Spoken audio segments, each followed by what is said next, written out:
or two areas. One of them, now the Joint Admissions and Matriculation Board. Every single time when they talk about jam, make we talk a little bit more about jam. What did they happen inside of jam? Because that's now where everything they starts. Jam, now they carry with students them,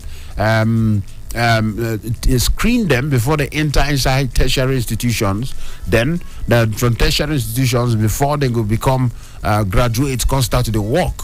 So everything they pass through jam. Make we close in on jam, because recently the Joint Administration and Matriculation Board, will be jam, talked to a total of 250,000 candidates are yet to sit for the ongoing Unified Tertiary Matriculation Examination. Okay, someone did there, and then some other issues we concern jam, we'll check close in on. We'll go put eye for inside. The other one, now the one we consign workers, especially for inside of ASU.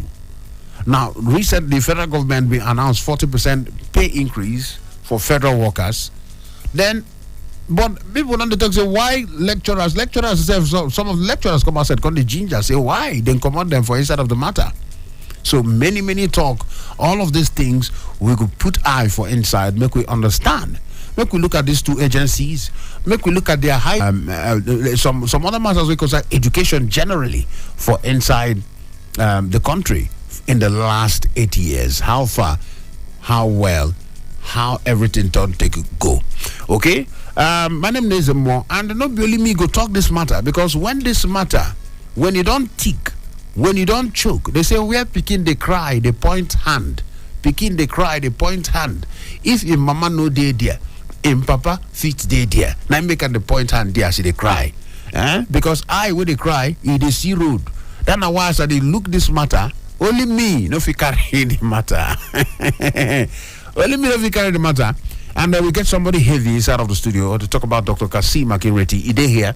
He will help us make sense out of the things that would happen for inside of JAMB. He can help us make sense about ASU. He can help us make sense out of some of the things that happen for inside of the education sector this morning. So on top of the big talk, spotlight on the education sector, spotlight on JAMB and ASU. Dr. Kasim Akinreti, good morning. Welcome again this morning. Thank you so much. Yeah, so we're happy. So you join us this morning. Now, quickly, without wasting too much time, at 10 minutes past 8 o'clock, make we dive in. Make we start from JAMB. Me know say you know one or two things about that agency will be JAMB. That body will be JAMB. You know something about that JAMB. So, but what did really happen? Because we see reports that they say 250,000 candidates yet to sit for the ongoing. That means the exam is ongoing. Why are some people left behind? You know, that one a question where they there. Then make we understand about some of the glitches, because we're from the computer-based test where they talk about. We hear some of the glitches for the mock exams, glitches here and there. Some of the things, concerns and question marks where parents they raise, we concern JAMB. Make we talk about them. Let's start with the 250,000 candidates that are yet to sit for the UTME exam. Make we start from there, then we'll address other issues this morning. Welcome. Yeah, thank you. Yes. I'm going to provide some basic information about JAMB and UTME exam, because I happens to be a member of the JAMB, small group of media and civil society group. So, and we have a platform that also discuss some of these issues. And we also monitor, activities of JAMB in terms of, service delivery. And so I monitor the ongoing exercise, UTME exercise, the CBT exams. And so we're also sending our reports through that platform.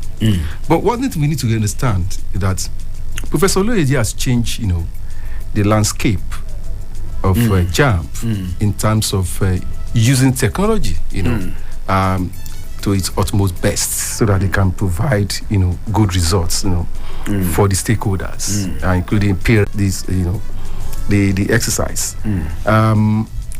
This issue of using CBT, the computer-based test exam, actually started on Professor Jibo Ojerinde, and since it was a perfect, effort is best. And so what we now have is that we have about almost 1.7 million candidates are sitting for this current exam. And out of this, you have about under 500,000 visually impaired. These are people with disability.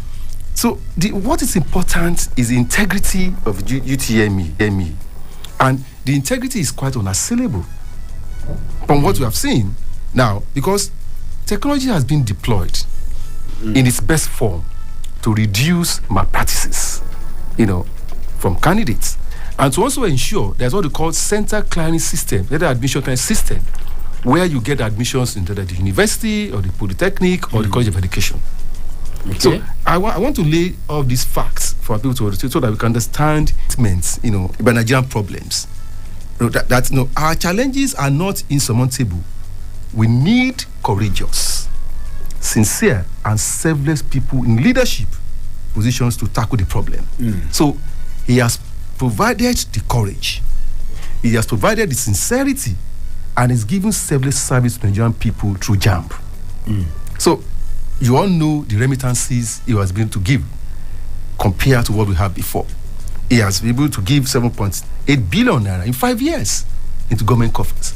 He has also worked towards reducing, the amount for JAMB forms from 5,000 naira to 3,500 through his advice to the Minister of Education, to the President. These are facts, real facts on the ground. But you see, technology is of course also not perfect, because human beings are behind it, right?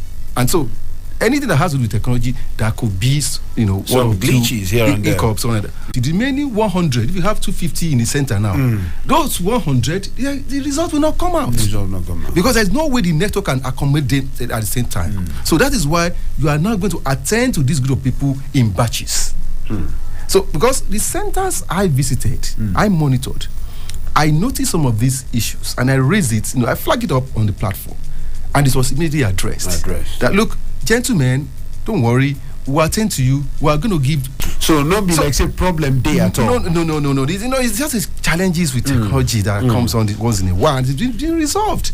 So, but what is also important is that, look, as parents and as students, as Christians, and they are coming to the exam. But the student will come. Is it not through SMS? Anybody way? Okay, did they get the? No, they get alert. They get the SMS on their phones. You can also go and check on online on the website. Okay. But you see, but did they get the SMS? They do. Okay. The parents today, that is the problem. In our own days, we were doing our own. We were doing it on our own. Yes. We've so much pampered this. Students at times. They don't seem. I know one believes in parents they do have students. Look.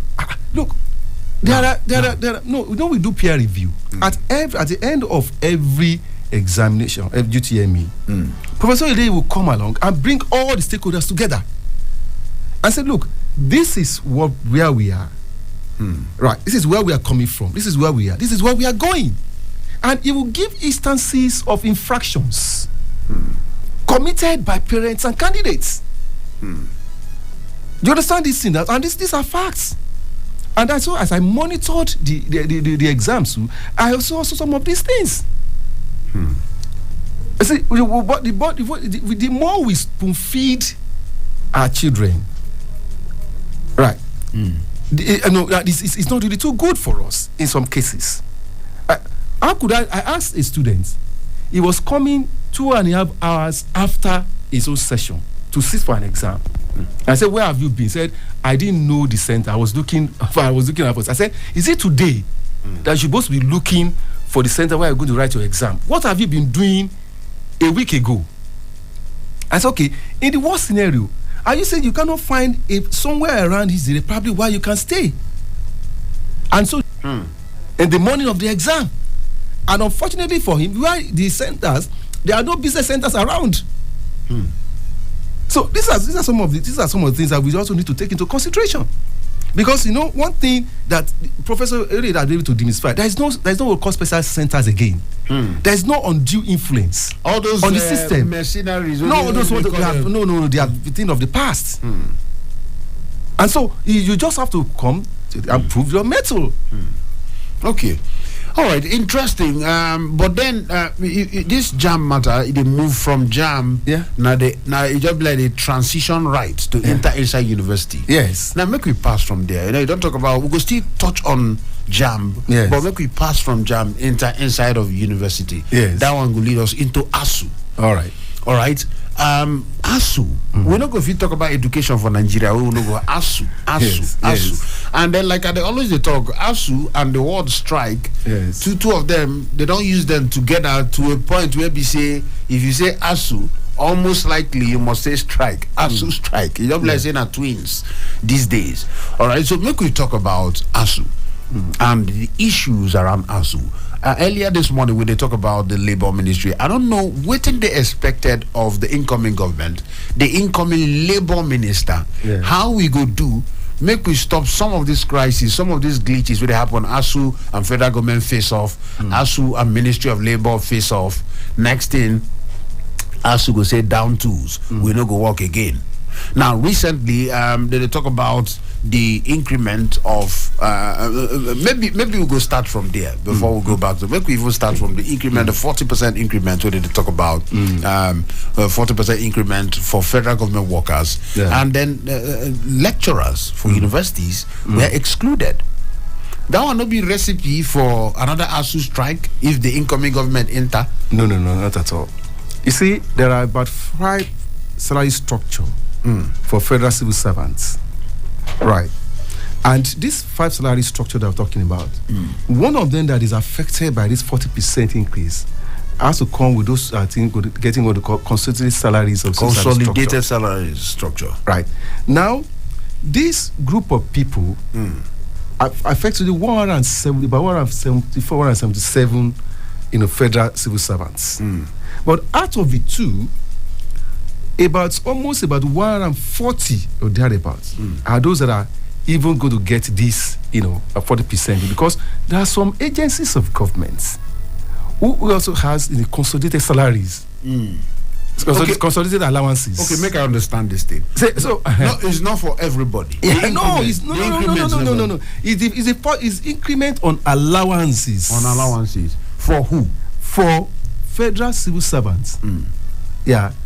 Who are getting their own salaries right from the core ministry. For the core ministry. For the core ministries. Okay. Right.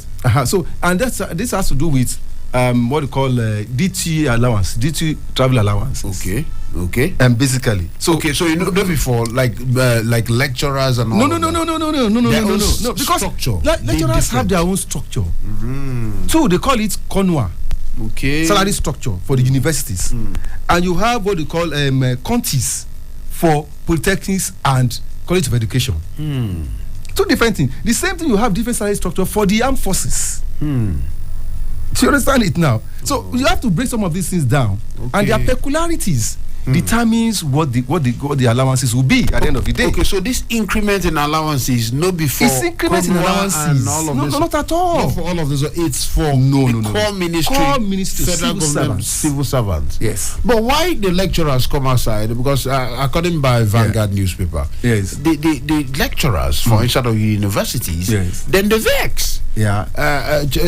John Body like Sanu. Yes. All right, Sanu, they come outside, themselves they talk, say, they know they're happy with the idea, say they excluded. Yeah, they talk, say their salary structure, they're different. But they know they're happy, say they exclude them.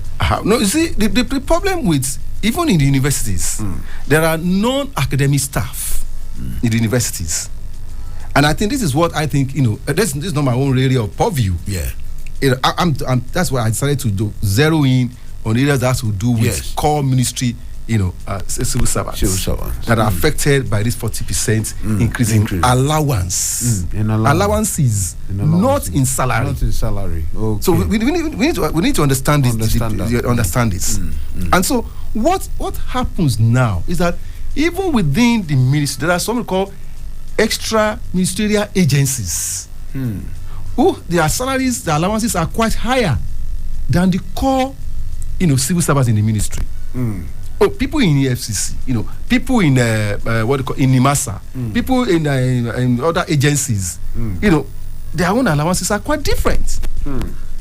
Do you understand it now? But for universities too, recently the government voted some money, about 894 billion naira was sent to address some of the challenges within the university system. And you see, what we have, what ASU is asking for. Go and look at their terms of demands. Yes, it's quite different from what we have now currently within the civil service structure. And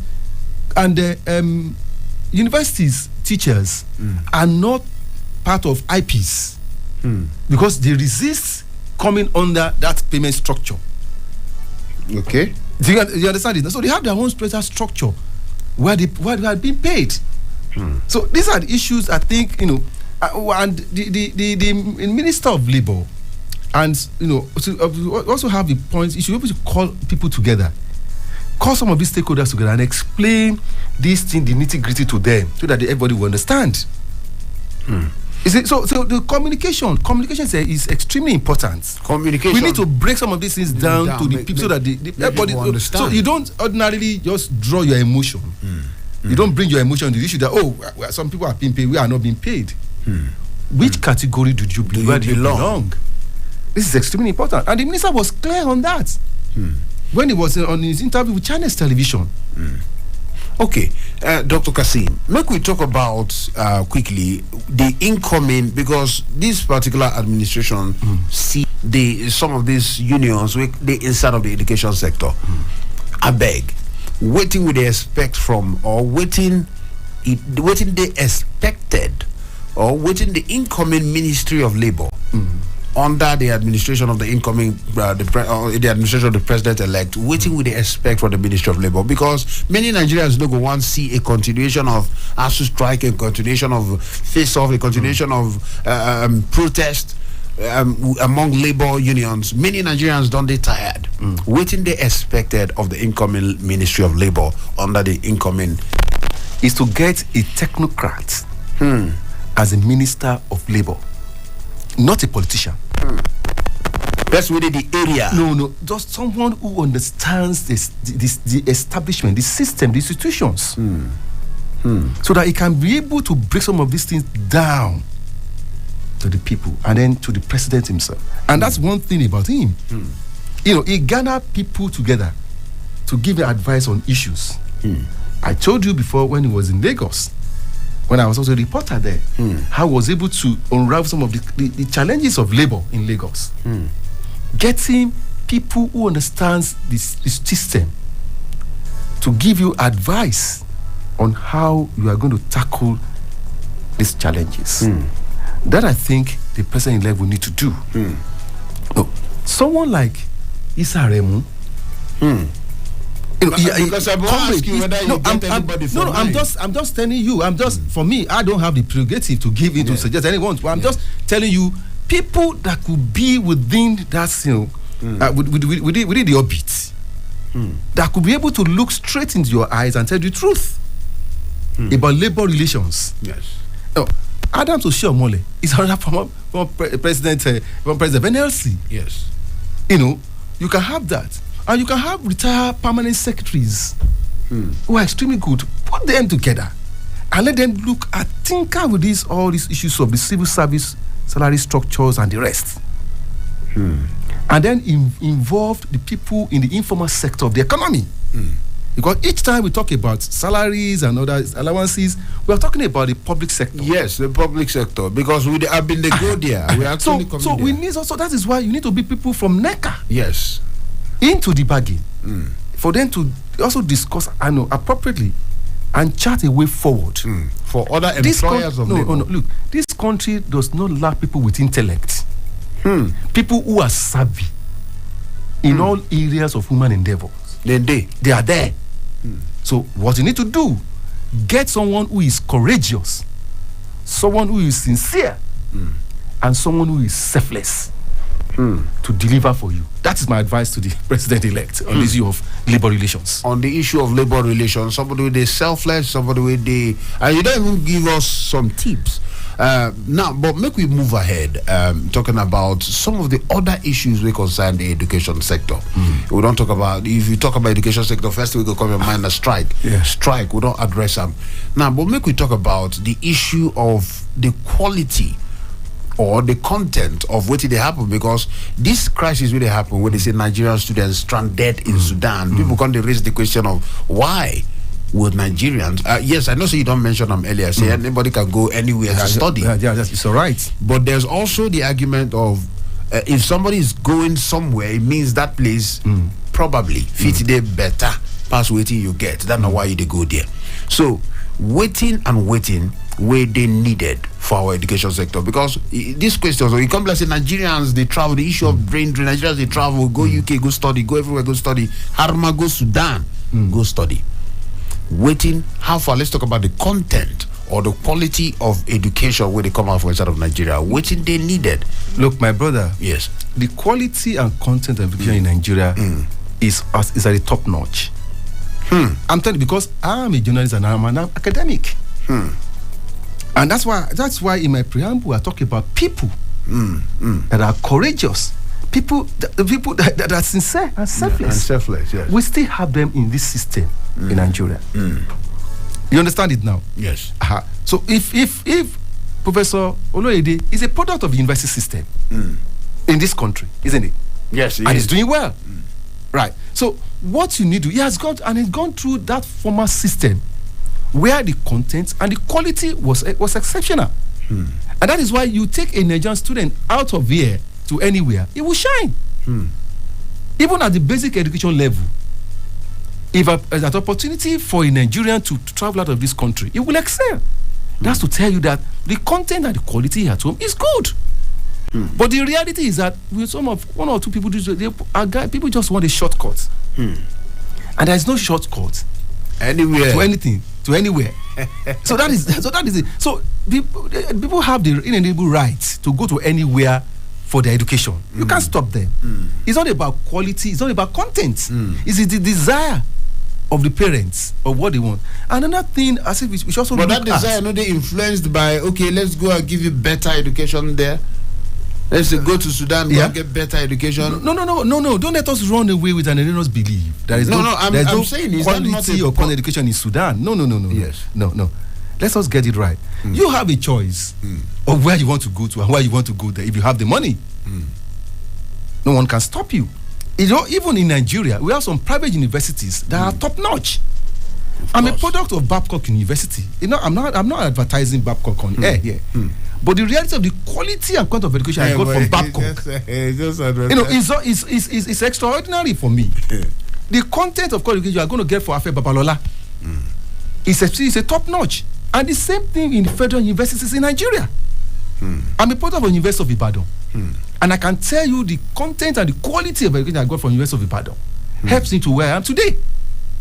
Everything also depends on individual and what the parents want. You see, the reality is that everybody believes that they have to go to the university, which is not right. That is why you have layers of tertiary education in anywhere across the world. You have a university, you have a polytechnic, you have a college of education. And today you also have what's called open university system, where you can do correspondence courses.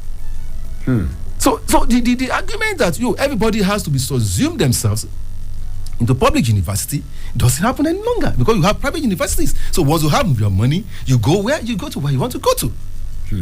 So in this country, we still have people who are paying students fees. In about 4 or 5 digits. Some parents still afford that because of the quality and the content of education they are getting from there. Quality and content of education. So in Nigeria, is a vast country. It's a vast country in terms of human resource, in whatever form that you want it. For me, I've always argued, let us strengthen the basic education, strengthen the technical education, and then now graduate and move up to the university. Technical education. And then that is why we must stop the dichotomy between polytechnics and university. Once we can stop that dichotomy of HND and BSc, we're going to be fine. So that if I go to Polytechnic, you don't look down on me, because the quality of education I'm getting in Polytechnics is technical. What you are getting in the university, you cannot supersede what I have from the Polytechnic, because they are from different, different sectors, and they are going to service, different areas. Do you understand? So that is some of the issues that we need to get, and that also, dovetails into the issue of the kind of president-elect will give minister as a minister of education. Minister of education. So again, I'm also going to advise. Just like you did for labor, and virtually for key sectors of the economy. Because education is key. Education is key. Education, health. You can't joke with that. Power, energy. These are the driving force of national development. And so you need somebody of good character, somebody who is courageous, and somebody who is sincere, and will be able to deliver for you. Interesting. Okay, before we talk about the high points and the low points of the education sector in the last 8 years, we'll go talk about them. But I'll make you quickly. If they go say make you score the government effort, we not say government don't try. We not say government don't try in the last 8 years for the education sector. But some people go say, there's still more to be done. So if we go score government effort or government input to boost or strengthen the education sector from basic education to secondary education to tertiary education to whatever level, what you go score, how you go take appraise or assess government efforts in the last 8 years inside the education sector? The challenge of scoring is the fact that you are confronted with challenges and you are addressing those challenges. And if those challenges are not yet met, the essence of scoring, there's no basis for it. No, you see what I mean? Just appraise so far. Fear. Please get my word. I pick my word adversarially. So far, so fear, because of the current challenges that bedeviled education system in Nigeria. So, if not about the funding of education, it's a different ball game. You want to talk about manpower, it's a different ball game. You also want to talk about recruitment, or even the examinations, it's a different ball game. So, one thing after the other for each sector. Interventions of governments have not become handy. A good example is the intervention by TED Fund into funding of tertiary education in this country. Okay. Those who have benefited for TED Fund will tell you that we score government high. Because TED Fund not only provides for infrastructure in the university, it's also cater for the manpower development. So we have quite a number of Nigerians, intelligentials who have traveled abroad, young professionals who have gone abroad in the university, the polytechnics, so that they are going to come back and also use the investments in the education that TED Fund has given to them. They are going to now give it back to the country. So for the education system, TED Fund has been a very good interventionist, right? And so the same thing with government allocation. That's why I refer to, the demands of ASU and how government is attending to the demands of ASU. And also the autonomy of the universities, of the institutions, is also extremely important. So how well have you used your autonomy well? This is not about government. Then what about the visitation panel reports on tertiary education in Nigeria? Let us look into it. What are the issues? And how do we address them? So that is, for me, that's why I don't go to this of scoring. It's not much. It's not much, within the realm. But effort being made to salvage recurring challenges in the educational system in Nigeria. Now the educational system is unbundled. You have the private sector coming into all sectors of education in Nigeria. And so how has it been? Again, so far, so fair. So far, so fair. We have a choice. You don't want to go to public institution, go to the private institutions. All right. If you can afford it. All right. We go open the phone lines, make we hear from people. But before Dr. Kasim go come out, Ingo, tell us a little bit about the high points and the low points of the education sector the last 8 years. But then, make we hear from you. we don't talk since. We didn't talk about the education sector. We're closing on JAMB. We talked small on ASU. We talked small on workers' welfare. We talked small on salary scheme. Because I know so many people don't know them. Salary scheme, different rates. So before you say they increase for others, they no increase for lecturers, you need to know, are they on the same salary scheme? Very important. Hello, who they decide? Hello, good morning. Morning to you. Who they talk? Where they call us from? ID Noble. ID Noble, my brother. Welcome from Orozo. Good morning. Make we hear from you. Yes. My own take is, until we look towards the primary education, there has been nowhere. Until we what? Until we look towards primary education. Primary education. Okay. Yeah. If you look at our graduates today, because of the faulty foundation at the primary level, just the normal construction of tenses in English language is a problem. You see them with high certificates, but nothing to show when it comes to the ability to speak good English. And it is from that level that it thing got into trouble. So what I'm trying to say is that our educationists should please help us to look at that area. We should put quality people at that level, not just anyhow person. Because if you get it right at that level, honestly speaking, it will be a smooth ride to the top. Thank you very much. Thank you so much. ID Noble, basic education. I agree with you. That's I talk about basic education. Yes, Dr. Kasim, you need to get it right. You don't talk about and then but yes, that basic education area, waiting the key thing. Now you don't one thing we don't talk, we seem to be like a common thread. You say government, this incoming government is somebody who is sincere, somebody who sabi what he go do, and that the sincerity, someone that is courageous to take a bold step. Take bold step. Yeah. When that person is convinced, Mr. President, look, this is the way to go. What is right to do, and then you can go out with it, and that's exactly what I said. I like about the president-elect. He has done in Lagos. Once you can convince him that this thing will work, and say, okay, are you sure it will work? Then let's see what happens. Let's go. And when you get the results, you can be sure that the guy will give a thump. Yes. But if you don't do it well, he will fire you.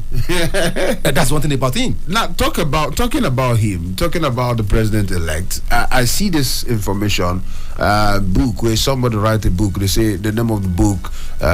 Who is afraid of Bola Tinubu? I see that particular information there. Yeah. And then I see something where you write the foreword for that particular book. Absolutely. You could tell us about that book quickly. Okay, no problem. Remember, so we will still talk about the high points and the low points of the education sector for inside of the economy. So we'll do that one. Then before we close, we will close with that book. Let's talk a little bit about that book. Last time you hold on for inside of the studio here. Yeah. Correct. The book is there. Make I just take a look at that. Yeah, that's it. Interesting. Yeah. Interesting. Oh, the printed and everything, they sharp. Who's afraid of Bola Tinubu? We'll go talk about that quickly. No problem. But before we talk about this book, Dr. Kasim, quickly. This particular 8 years we're on the go. We get some days or less than just barely a month before this government go come or the incoming government go come inside or sit down. Waiting you go talk be the areas where the outgoing government, the areas where they did well, or the areas where, or in the education sector, this is where you will consider saying at the high point, maybe this one, and areas where you go say no, these areas the government should have done better, or the incoming government needs to do better in this area. The high point, the low point, education sector, and the last 8 years. One or two areas where if you just touch for us quickly this morning. Well, I think one of the high points is access to education. When you say access to education, where you see establishments of institutions across the country. Some areas where you feel they are disadvantaged, where you have to establish the institutions. So you feel they did well in that area? That is extremely important, because once you have access to education. No, I'm saying did they do well in that area? That's exactly what I'm saying. I'm starting from that as one of the high points. And the ability for governments to also look at the demands of university lecturers. Yes, you could see it's coming quite late in the day, but it has to do with the resources available. That for me, because that's my personal opinion and what I'm seeing, because what I'm seeing now. You also see that, TED Fund has done quite a lot in terms of infrastructure in public institutions, tertiary institutions in Nigeria. Under this present regime, much has been done in terms of capacity too for manpower development in tertiary education in this country.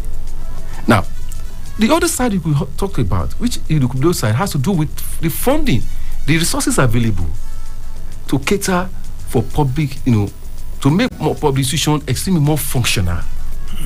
And there's nothing you can do when you have two headwinds, economic headwinds, right? When you don't have enough resources to do that. But in the face of that too, you also try to squeeze out something, to that sector. That for me is also, it's extremely important. Because no matter what you do, that's what governance is a continuum. Okay. You can't finish the job. Okay, and that is more reason why I think the incoming president has his cup full. Yes, so everybody would on the talk and say what? I know envy him. No, there's a lot of work to do. Look, that is why for me the incoming president is extremely courageous. I don't take that away from him. All right. He take decision that will benefit the larger part of the not people. Minding who against what's his God. Exactly. Interesting. He goes for it. But make we talk about what areas where the incoming government need to improve on. What will be the areas where this government didn't do well in that the incoming government should help to augment or do better. Some areas in the talk about education. Now, education we'll talk about. No, if I'm focusing on education. Yes, in the education sector, what areas or what things should the incoming government pay attention to? When we say this particular government in the last 8 years, maybe that area now just like their low point.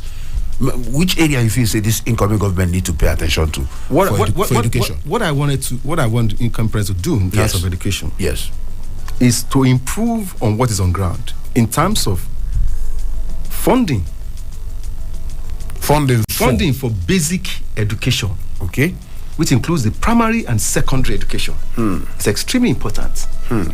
If government can introduce free education in that particular sector, is it sustainable? No, is it sustainable? Because in Lagos, let me give an example. In Lagos, no, Lagos is not Nigeria. No.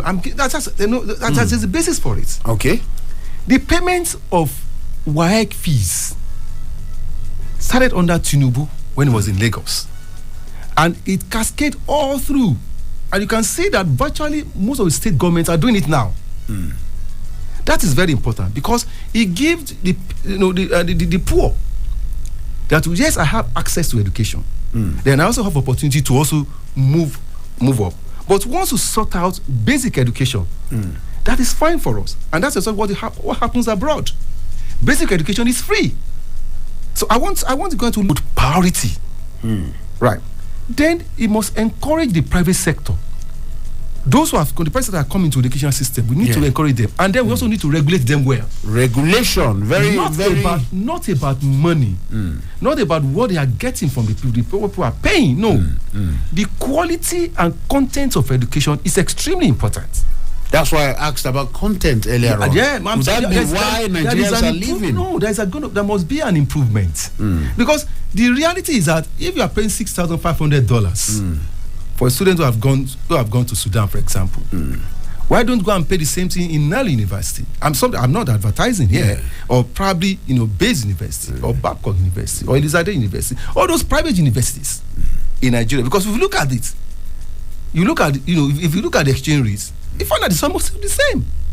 And when you go to some of these private institutions in Nigeria, they have first class infrastructure, and the teachers are there are doing extremely well. So you have to also need to look into that. Then, what I want us to do again is manpower development in the basic education. Teacher training school, right? I think we need to revive it. Yes. Teacher training schools, teacher training colleges, and we must encourage people to go and study education. So to teach, you know, to study education. It's important. Not be the one we say coppers. So we have to incentivize them. So and people should stay within the educational sector. And the best brains, the best of the best of the pack, should be those that have been recruited to teach at the basic education system. Because it appears we don't have career teachers anymore. That is exactly what I'm saying. Because now coppers, if you just say NYSC members, come and teach primary school, come and teach secondary school. That's what I'm saying. Now, if you look at the courage, there are more courage in universities. We have over courage universities than polytechnics and colleges of education. So and that is why one good area that this government have focused on, the Buhari administration have focused on, incentivize those who will study education. Right. The incoming government should also look into that. So that we can see how we can galvanize and get more increase into the capacity development in the primary and secondary education. All right. Hello. Good morning. Who did decide? Hello. Okay. Try call us back. I don't hear you clearly. 0903 22 29 797 0818 22 205. Who they decide? Ezemmuo. Morning to you, my brother. Who they talk there? It's Clement. Clement, quickly. Make we hear from you quickly. Thank you. Once again, my regards to your guest. Yes, Dr. I think to buttress to what the first caller said, talking about the primary education, but there is something that still bothers me, because when you talk about education, I think we really want to know clearly, is it in exclusive list or in concurrent list? It's a concurrent list. I think we need to know the role of state government in our education and local government, federal government in our education. You get my point? Yes. So that we will know exactly where to channel our grievances.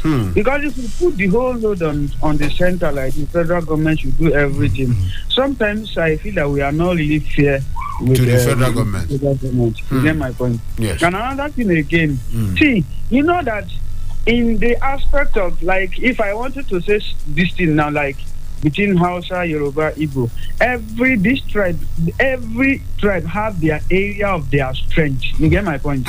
See, if you ask me, I will say any government that is leading this country, there's one aspect that, see, Yoruba, they are very good in terms of education. Right. If you ask me, I would say make we don't go the language divide and all of that. In terms of the Ministry of Education and the Labor of 18, you get my point. Because they are very good in this aspect. All right, Clemens, thank you so much. Thank you. Thank you so much. I don't know whether that suggestion, whether to give based on tribal influence. I don't know, because we get Sabi person and then we don't say the president-elect did detribalize. We get Sabi people for everywhere.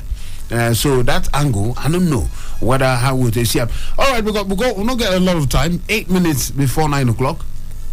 Who is afraid of Bola Tinubu? No, be me they ask you now. Question way that has been a buster before then. One area also that is area of indigenous education, indigenous languages to teach in our education system is very, very key. China succeeded using indigenous education, in indigenous languages. And so, what stops us? Russia is doing the same thing. So, this argument of using English to teach, we just need to look in that. Professor Professor our indigenous languages. Professor Bab Fafunwa has found solutions to that. And I think we need to take a second look at that. I just need to add that into areas. The priorities with our indigenous language. Important. Who they decide? Hello. All right, Dr. Kasim. Yeah, the book. Yes. The book is an extra on the president-elect's capacity and capability to turn things around. But he's faced with a different challenge. No, Nigeria is a new ball game. Absolutely, I agree with you. Because we know but he's a man that faces a lot of challenges, and he has come out, extremely fine with it. And that is why this book, chronicles those challenges and how those challenges were addressed before he got to where he is today. And so, what we are also what this was also looking at is also to extrapolate. To look, what are the challenges facing that are coming up now, and assurances from the president-elect based on the party manifesto. And based on his experience. So how does he navigate getting people that are competent, getting people that are courageous, getting people that are selfless to assist him to navigate? This the way they talk. You write them for that, because as you say, you write the forward for that book. You write them for that forward. Absolutely, that's what I put in my forward in that book, because this is not the first book I will be writing forward on this man, on the president-elect. And so when this book is meant for public presentation on May 11th at the Merit House, and that place was chosen for a purpose, Merit House. The president-elect must have to do everything based on merit and nothing more. Get the best hands from any part of this country, from any religious divide, to deliver for you. You said the date that in the interest of Nigeria. May 11th. May 11th. Yes. If you give us invite, we'll go show. No, absolutely. You are all invited. Make we come see. Make we witness the launch of the book. As it be. All right. Because of time, Dr. Kasim, I beg just take the next 10 seconds. You don't hear many comments. At least you don't get idea what we the face here. Different comment from every angle. Take the next 1 minute. Address the citizens. Let them hear from you based on all of the things we've been talking about very quickly before we leave the studio. My advice to everyone, to Nigerians, that look, yes, there are challenges, but these challenges are quite, are not unsurmountable. We can get it right. So it starts with us by not necessarily putting pressure on our politicians. What we need to do is to expect them to deliver the dividend of democracy to us. And whenever you are doing it, we must do it with a sense of responsibility. And we must also be patient. Patience is the game. We must not be in a hurry. Because for me, we will get there. Yes, we have gone through rough times. But, from one of the philosophers, yes, tough times will come, right, but tough people will be there at the end of the day. This country belongs to all of us. Let us salvage decisions together. And I believe Nigeria is a land of prosperity, and definitely we'll get there with the right leadership. Nigeria is a land of possibilities, yes. Prosperity and possibilities, and with the right leadership, on us off, we go reach there. Very good way to end this conversation this morning. Thank you so much, Dr. Kasim Makireti, public affairs analyst, senior journalist. Sometimes I'm confused. You'll be many things. You'll be many things, and then it's a privilege to get somebody with that rich experience come talk to us inside of the studio. Thank you so much. Very soon again, we'll invite you. Maybe within the coming week, come inside, join us again. Let's address some of these things. Absolutely, I'll be here. All right. Thank you so much. On top of the matter, 3 minutes before 9 o'clock. 9 o'clock, we will check the newsroom. No touch.